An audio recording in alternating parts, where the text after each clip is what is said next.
जय श्री कृष्णा। राधे राधे। पुत्राधा एकादशी व्रत करने वाले श्रद्धालु भक्त जनों को मेरा नमस्कार। पहला, एक दिन पहले दशमी तिथि को रात्रि में सात्विक भोजन करें। तामसिक चीजें, मांस, मदिरा, लहसुन, प्याज आदि से दूर रहे। व्रत का मन में संकल्प करें कि कल एकादशी का व्रत रखेंगे। दूसरा, प्रातःकाल एकादशी तिथि को सूर्योदय से पहले उठकर स्नान करें और साफ वस्त्र पहने। पूजा स्थान को स्वच्छ करें और वहाँ कलश स्थापित करें। विष्णु भगवान की मूर्ति या चित्र चौकी पर स्थापित करें। दीपक जलाएं और धूप अर्पित करें। विशेष नियम, व्रत के दौरान क्रोध, निंदा, झूठ, कूट वचन और छल कपट से बचें। तुलसी दल के बिना भगवान विष्णु की पूजा अधूरी मानी जाती है। जो संतान प्राप्ति की इच्छा रखते हैं उन्हें विशेष श्रद्धा से यह व्रत करना चाहिए। तीसरा, पूजा विधि, भगवान विष्णु को जल से स्नान कराए या पंचमृत चढ़ाए। पीले फूल, अक्षत, चावल, चंदन, तुलसी दल अर्पित करें। विष्णु जी को दूध, फल, मिठाई, नारियल आदि अर्पित करें। ओम नमो भगवते वासुदेवा मंत्र का जाप करें या विष्णु सहस्त्र नाम का पाठ करें। चारवा, रात्रि जागरण, जागना। रात्रि में विष्णु भगवान की गाथा भजन कीर्तन करें। एकादशी की व्रत गाथा सुनना या पढ़ना बहुत पुण्यदायी होती है। पांचवा, द्वादशी के दिन पारण। अगले दिन सूर्योदय के बाद विष्णु भगवान की पुण्य पूजा करें। ब्राह्मण या गरीब को भोजन कराए, वस्तु और दक्षिणा दे। फिर व्रत का पारण करें। फलाहार या सात्विक भोजन से व्रत तोड़े। श्रवण पुत्राधा एकादशी की व्रत कथा बहुत पुराने समय की बात है। महिष्मती नाम का नगर में एक राजा राज करता था। उसका नाम था महिजीत। वो बहुत धर्मात्मा, अन्याय प्रिय और सत्यवादी था। लेकिन उसे एक बहुत बड़ा दुख था, उसके कोई संतान नहीं थी। राजा ने संतान प्राप्ति के लिए कई जगह पूजन और दान पुण्य किया, लेकिन सफलता नहीं मिली। राजा बहुत दुखी रहने लगा। एक दिन उसने अपने दरबार के ब्राह्मणों और मंत्रियों से कहा, मैंने सब कुछ किया फिर भी मुझे संतान क्यों नहीं मिलती। राजा के पुजारी और मंत्री एक बहुत ज्ञानी मुनि के पास गया जिनका नाम था लोमस ऋषि। उन्होंने राजा की समस्या मुनि को बताई। मुनि ने ध्यान लगाकर यह कहा, हे राजन, पूर्व जन्म में तुम एक वेश्या थे और बहुत पाप किया था। एक बार तुमने एक जलाशय के किनारे प्यासे ब्राह्मण को देखकर भी जल नहीं दिया। उसी पाप के कारण इस जन्म में तुम्हें संतान सुख नहीं मिल रहा है। लेकिन चिंता मत करो, इस बार श्रवण मास की शुक्ल पक्ष की एकादशी को पुत्राधा एकादशी का व्रत रखो। भगवान विष्णु की पूजा करो, कथा सुनो और द्वादशी को ब्राह्मण को दान दो। इससे तुम्हारा पाप नष्ट हो जाएगा और संतान की प्राप्ति होगी। राजा ने विधि पूर्वक व्रत किया। राजा ने विधि पूर्वक पुत्रादा एकादशी का व्रत रखा, रात भर जागरण किया। द्वादशी को ब्राह्मणों को अन्न वस्तु दक्षिणा दान दी। थोड़े ही समय बाद उसकी रानी गर्भवती हुई और समय आने पर एक तेजस्वी पुत्र को जन्म दिया। राजा बहुत खुश हुआ और भगवान विष्णु की कृपा मानकर व्रत का महत्व पूरे राज्य में फैला दिया। इस व्रत को करने से संतान की प्राप्ति होती है। यदि संतान है तो वो अज्ञानीकारी बुद्धिमान और दीर्घायु होता है। यह व्रत पापों का नाश करता है और विष्णु लोक की प्राप्ति करता है। इस प्रकार श्रवण शुक्ल पक्ष की पुत्रादा एकादशी की कथा सुनने और व्रत करने से मनुष्य को पुत्र धन सुख शांति और मोक्ष की प्राप्ति होती है। भगवान श्री हरि विष्णु की कृपा से सभी पाप नष्ट हो जाते हैं और जीवन में मंगल ही मंगल होता है।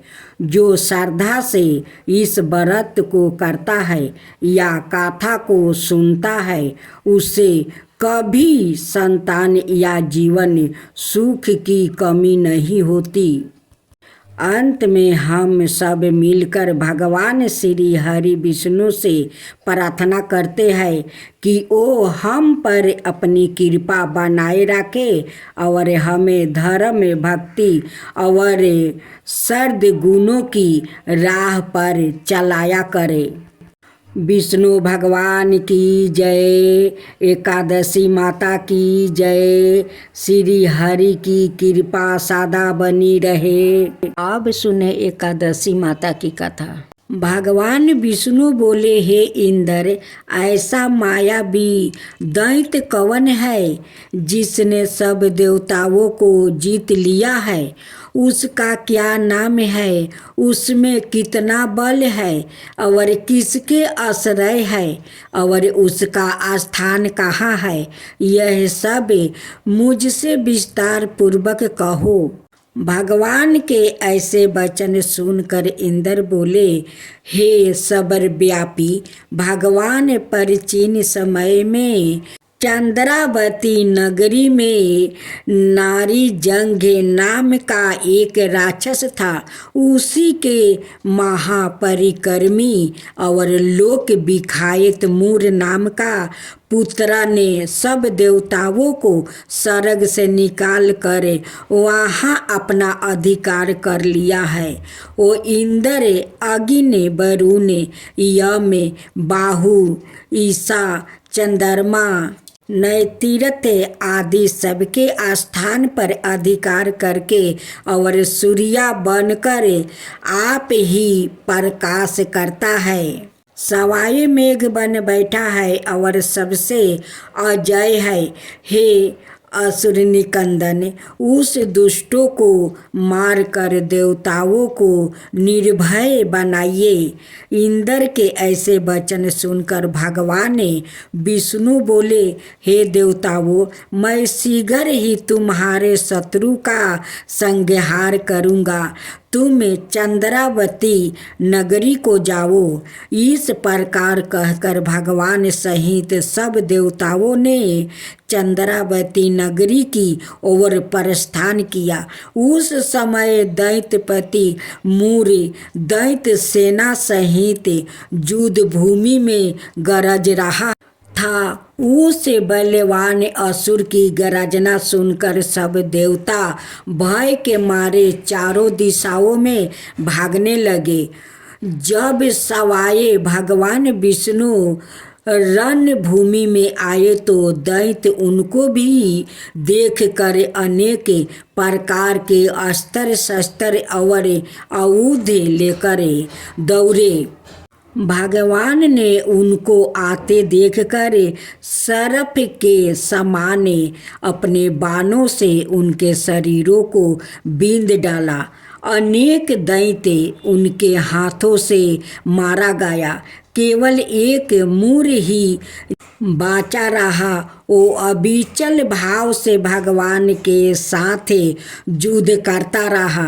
भगवान जो भी छीन बाण उसके शरीर में मारते वो उसके लिए पुष्पा के समान हो जाते।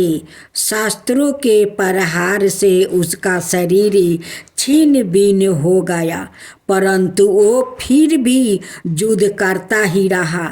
अब वो आप से मलेल युद्ध करने लगा और 10,000 बरस तक उनका मलेल युद्ध होता रहा, परंतु वो दैत्य भगवान से पराजित ना हुआ। तब भगवान विष्णु युद्ध से थक कर बद्रिका आश्रम चले गए। वहाँ पर एक हेमवती नाम की सुंदर गुफा थी। उसमें विश्राम करने के लिए वो उसके अंदर प्रवेश कर गया। यह गुफा 12 योजन लंबी थी और उसमें एक ही द्वार था। भगवान वहाँ जाकर सो गया।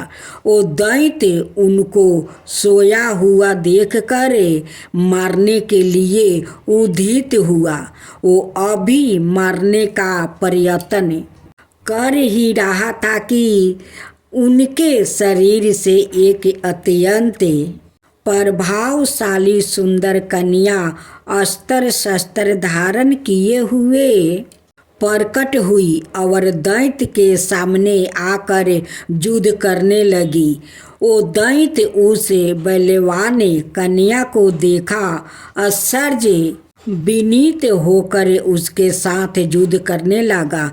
उस कन्या के ऐसे भयानक पराक्रम को देखकर दैत्य विचारने लगा कि इस कन्या को किसने बनाया है जो ऐसा भयानक युद्ध कर रही है। वो ऐसा विचार कर ही रहा था कि उस महादेवी ने उस बलवान दैत्य के रथ को चूर चूर कर दिया और उसके अस्त्र शस्त्र को काट कर टुकड़े टुकड़े कर दिया। तब वो दैत्य महान क्रोध करके मलेल युद्ध करने लगा, परंतु देवी ने उसको धक्का मारकर मूर्छित कर दिया। जब वो दैत्य मूर्छित से जागा तो उस देवी ने उसका सिर काट डाला। इस प्रकार वो दैत्य तो पृथ्वी पर गिरकर मृत्यु को प्राप्ति हुआ और बाकी दैत्य डर के मारे पाताल लोक को भाग गया। जब भगवान विष्णु की निद्रा टूटी तो उन्हें मूर दैत्य का काटा हुआ सिर ओ कन्या को दोनों हाथों जोड़कर खड़े देखा।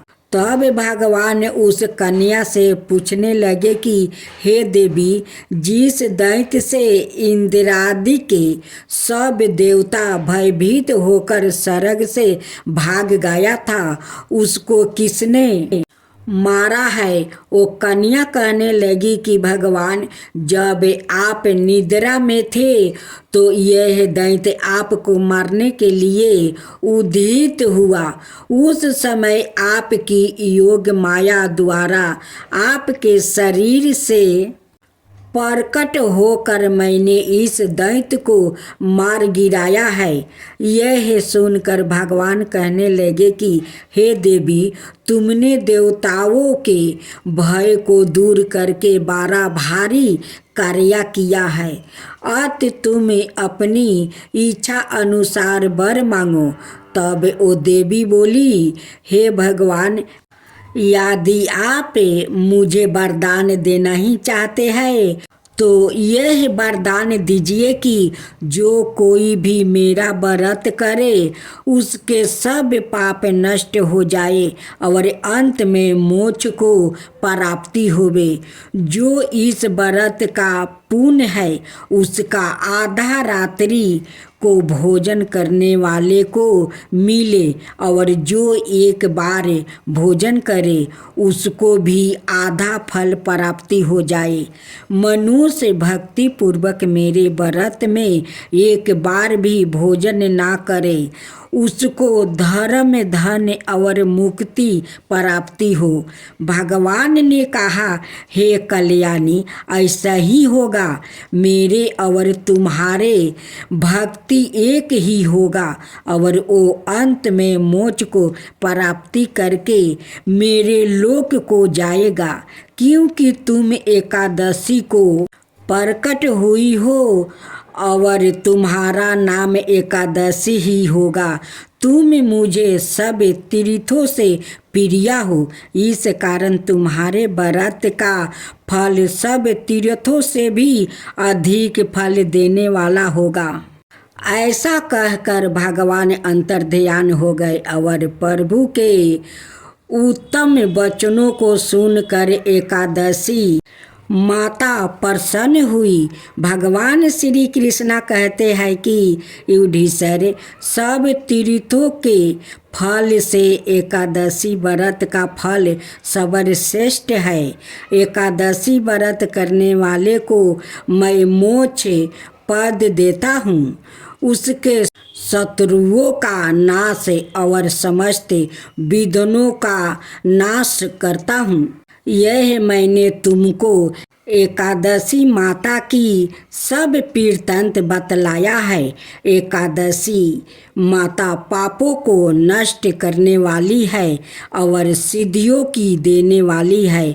उत्तम पुरुषों को दोनों पक्ष की एकादशियों समान ही सामना करना चाहिए, कोई भेदभाव नहीं समझना चाहिए।